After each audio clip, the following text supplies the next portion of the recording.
এখুকৰ খবৰ জনপ্ৰিয় ইউটিউবাৰ তেলচুৰাৰ পৰিচালক জিতুল ৰাজবংশীৰ মৃত্যু ভয়েস আসাম নামৰ ইউটিউব চেনেলৰ মুখ্য পৰিচালক আছিল জিতুল ৰাজবংশী ওৰফে জিতেন মাষ্টৰ দুৰাৰোগ্য কৰ্কট ৰোগত আক্ৰান্ত হৈ যোৱা নিশা মৃত্যু হয় ৰাজবংশীৰ উল্লেখযোগ্য যে জিতেন মাষ্টৰ ওৰফে জিতুল ৰাজবংশীৰ চিকিৎসাৰ বাবে সহায় বিচাৰি মঙলবাৰে তেলচুৰাৰ কলাকুশলীসকলে নিউজ লাইভৰ কাৰ্যালয়ত উপস্থিত হৈছিল স্বাস্থ্যমন্ত্ৰী ডক্টৰ হিমন্ত বিশ্ব শৰ্মাৰ সহায় বিচাৰিছিল জনপ্ৰিয় ইউটিউবাৰ তেলচুৰাৰ সদস্যসকলে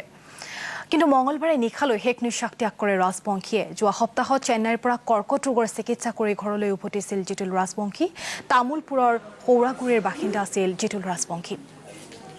আমি বাসগৃহৰ কিছু দৃশ্য আপোনালোকক দেখুৱাইছো যথেষ্ট হুকাকুল পৰিৱেশে বিৰাজ কৰিছে আৰু জনপ্ৰিয় ইউটিউবাৰ তেলচুৰাৰ পৰিচালক জিতুল ৰাজবংশী ইতিমধ্যে শেষ নিশ্বাস ত্যাগ কৰিছে আৰু ভয়েস আসাম নামৰ ইউটিউব চেনেলৰ মুখ্য পৰিচালক আছিল জিতুল ৰাজবংশী ওৰফে জিতেন মাষ্টৰ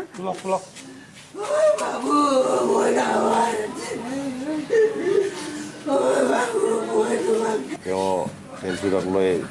প্ৰযোজনা কৰিছিল ভয়েস আসাম ন গতিকে আজি হঠাৎ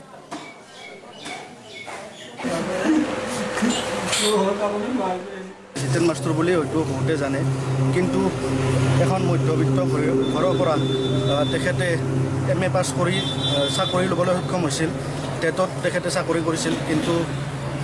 তেখেতৰ চাকৰিটো ৰেগুলাৰ হোৱা নাই বৰ্তমানে ৰেগুলাৰ নোহোৱাকৈ থাকি গ'ল বৰবাদটো হৈছোঁ পইচা চেনেলটোৰ এজন বহুত দৰকাৰী সদস্য আছিল ওতপ্ৰোতভাৱে জড়িত আছিল আৰু আমাৰ চেনেলৰ মেৰুদণ্ড স্বৰূপ আছিল গোটেই চেনেলৰ কামখিনি চোৱা চিতা কৰিছিল